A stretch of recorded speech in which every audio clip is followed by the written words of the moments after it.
Bienvenidos al podcast de El Hombre de Hoy. Mi nombre es Ricardo Rivera y hoy quisiera hablar un poco sobre la reactividad. Este tema súper importante que hemos tocado en todas nuestras redes sociales, en diferentes cursos, capacitaciones, en el trabajo uno a uno con los hombres con los que he trabajado en el pasado, siempre tocamos este tema, la reactividad. Eso que surge cuando nosotros nos vemos en situaciones de conflicto o en situaciones tal vez no tan cómodas en que nos enfrentamos con alguna situación donde nos salimos de nuestra zona de confort. Puede ser ya sea en el tráfico, que le gritamos a la persona de al lado solo porque se nos acercó un poco, se nos atravesó, se nos metió en la fila y empezamos nosotros a hacer un show ahí, un espectáculo gritándole a la otra persona.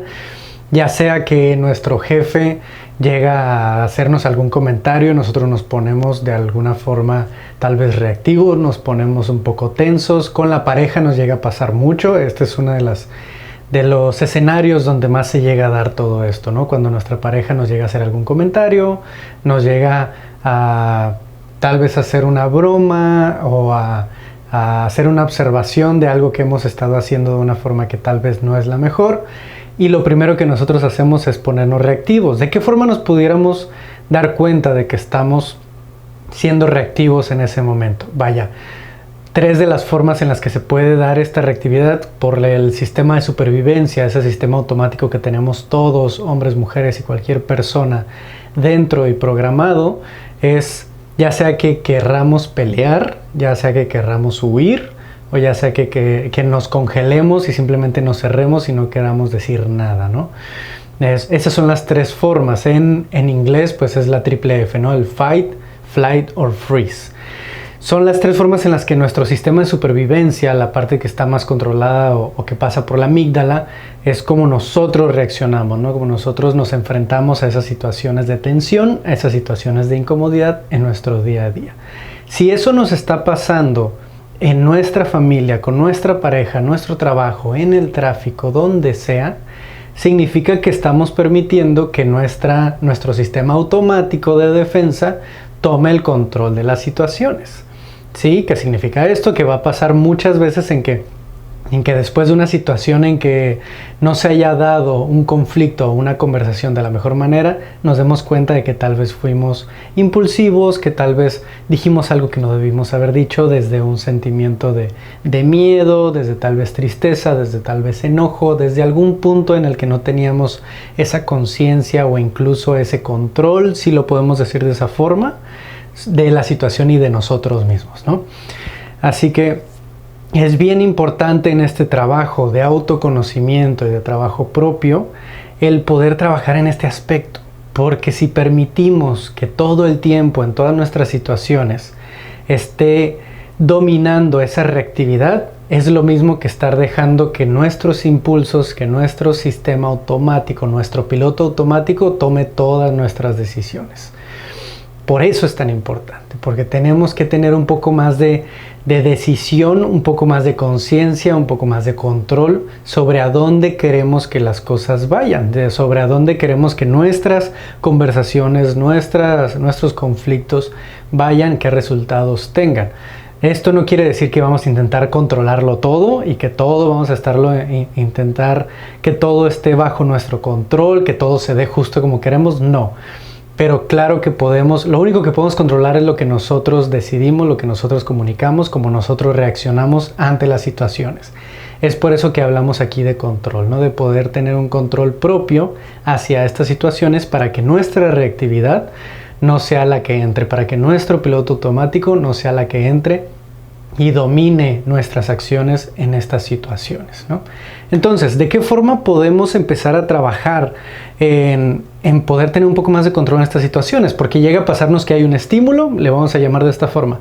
Llega un estímulo, ya sea que se nos atraviesa un coche, ya sea que nuestra pareja nos dijo algo que no nos pareció, o que tal vez hizo un gesto que estamos interpretando sin preguntar, que estamos suponiendo algo sin preguntar, y ya estamos reaccionando, ¿no? Tenemos ese estímulo, que puede ser cualquiera de estas situaciones, y luego tenemos una reacción, que es como nuestro cuerpo, como nuestro sistema nos dice que reaccionemos para protegernos o para sobrevivir. Aun si no es una situación de supervivencia, nuestro cerebro nos dice que tenemos que hacer algo inmediatamente, reactivamente, para sobrevivir. Es nuestro cerebro de cavernícola, como le llaman algunos, ¿no? Algunos autores.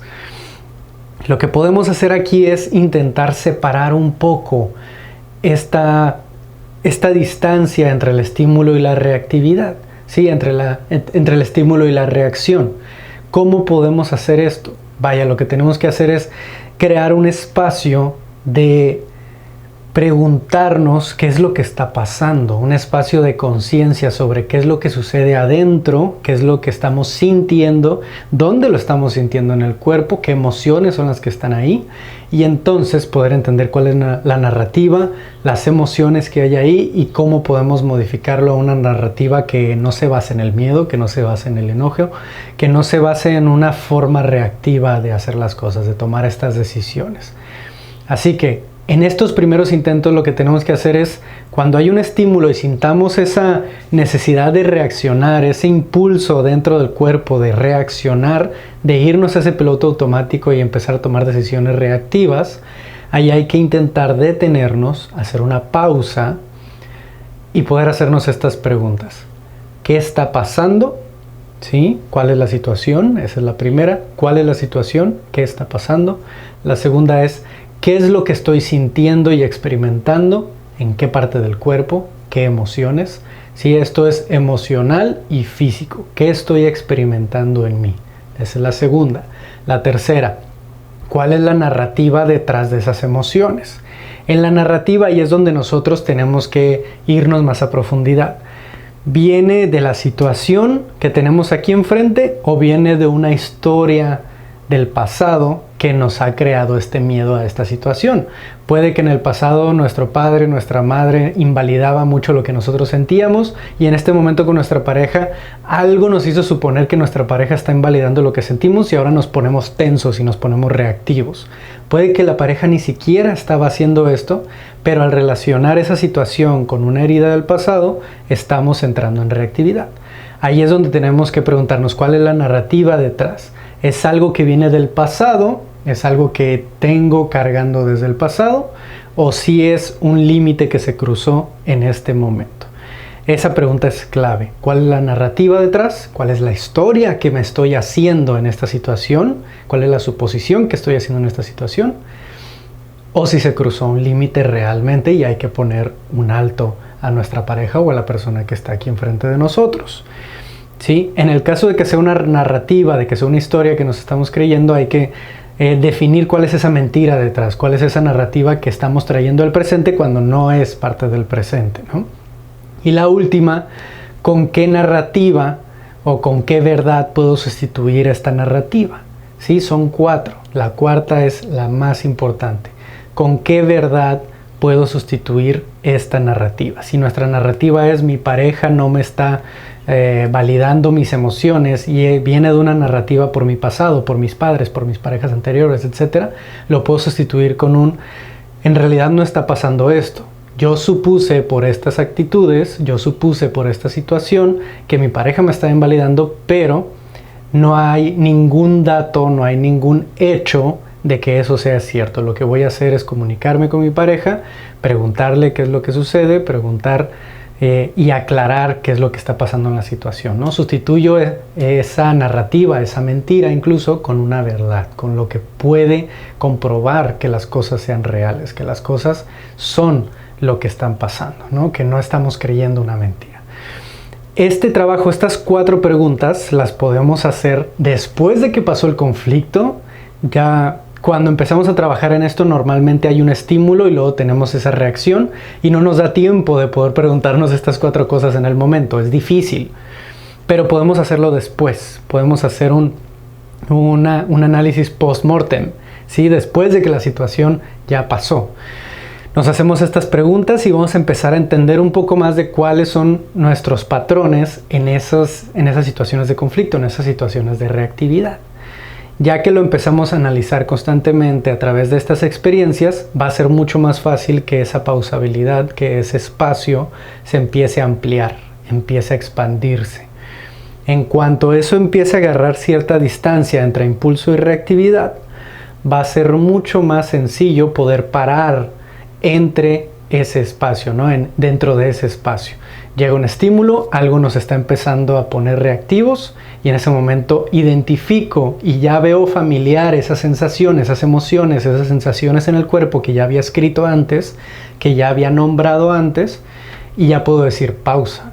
No es verdad esto que está pasando o puede que esta narrativa no sea cierta. Me detengo antes de entrar en esa reacción y empiezo a analizar qué es lo que está pasando, con qué lo puedo sustituir. Y al saber con qué lo puedo sustituir, entonces, como estoy todavía dentro de ese espacio, modifico, redirijo esa respuesta. Ya no es una reacción que sale en automático, ya es una respuesta consciente que nos permite tener mucho más control, mucha más conciencia de hacia dónde va esa situación, hacia dónde nosotros podemos llevar esa situación para que sea un momento de conexión y no un momento de desconexión, un momento de conciencia y no un momento de piloto automático. Esos son los 4 puntos que les quería pasar, esos 4 pasos que les quería compartir para que ustedes puedan trabajarlo en estos momentos, puedan mejorar en ese tema de la reactividad y entonces puedan tener un mayor espacio, una mayor capacidad, una mayor habilidad para poder trabajar en estos momentos, para poder ser mucho más dirigidos y conscientes en estos momentos. Muchas gracias por haber escuchado este capítulo, este espacio. Voy a empezar a hacer un poco más de estos episodios, estos capítulos donde pueda dar herramientas más específicas, más prácticas y cortas. Y me gustaría que ustedes puedan compartir este capítulo con las personas que lo puedan necesitar en sus redes, en Instagram, en Facebook, en donde gusten, para que más personas puedan conocer de este podcast, de este proyecto y de estas herramientas que vamos a estar compartiendo. Les mando un abrazo muy grande, les mando un gran saludo, que estén todos muy bien y nos vemos muy pronto. Adiós.